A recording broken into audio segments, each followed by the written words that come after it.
വള്ളി ലീല ദമ്പതികളാണ്.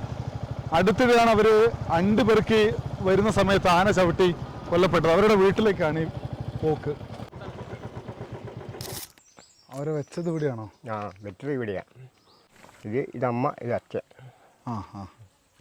കുറച്ച് അണ്ടി എടുത്ത് ലക്ഷം വിറകലെടുത്തിട്ട് വരുന്ന വഴിക്കായിരുന്നു ആന നിൽക്കുന്നതും പോകുന്നതൊന്നും അവർ കണ്ടിട്ടില്ല. പ്രായമുള്ളവരുണ്ട്. അങ്ങനെ ഒരു വീടിൻ്റെ ഒരു മറവിനായതും കൊണ്ട് ഇവർ കണ്ടില്ല. അങ്ങനെ സംഭവിച്ചിട്ടുണ്ട്. ഇവിടെ എല്ലാം നമുക്ക് പ്രയാസം തന്നെ ജീവിക്കാൻ. ആന എല്ലാം വരുന്നതാണ്. ഇതിൻ്റെ ഇടയ്ക്ക് കഴിഞ്ഞ ആഴ്ച വന്നിട്ട് തിന്നതാണ് ഈ വാഴ. നമുക്ക് ഇവിടെ ജീവിക്കാൻ തന്നെ പേടിയാണ്. കാരണം ആന, പന്നി, ഇപ്പം പന്നിയുടെ ശല്യം കുറച്ച് കുറവുണ്ട് എന്നറിയാം. ഇവർ പടക്ക ഇടയ്ക്കിടയ്ക്ക് പൊട്ടിക്കുന്നുണ്ട് ഈ ഫോറസ്റ്റുകാർ. അത് കാരണത്താൽ പന്നിയുടെ ശല്യം കുറച്ച് കുറവുണ്ട്. ആന എന്നും വരുന്നുണ്ട്. ഇപ്പോഴും ഉണ്ടാവും തോന്നുന്നു അവിടെ.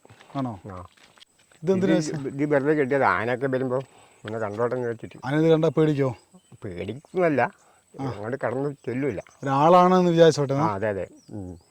അന്ന് ഏടുന്നതിന് ആന ഇവിടുന്ന് കുറച്ചപ്പുറം പോകണം. ആണല്ലേ? അങ്ങോട്ട് തന്നെ പോകാൻ പേടിയാണ്. കാരണം ഇതിലൊക്കെ കാടാ. നിങ്ങൾ ആരും പോക്കില്ല അങ്ങോട്ട്? അങ്ങനെയൊന്നും പോവില്ല. നല്ല വെയിലാണെങ്കിൽ പോകും. നമുക്ക് അങ്ങോട്ട് റോഡുണ്ട്, പക്ഷെ അങ്ങോട്ട് പോകാൻ പറ്റില്ല. ഇത് പുള്ളി അങ്ങോട്ട് ആനയായിരിക്കും ഇപ്പം റോഡ്. ഇതുപോലെ മെയിൻ റോഡാണ്.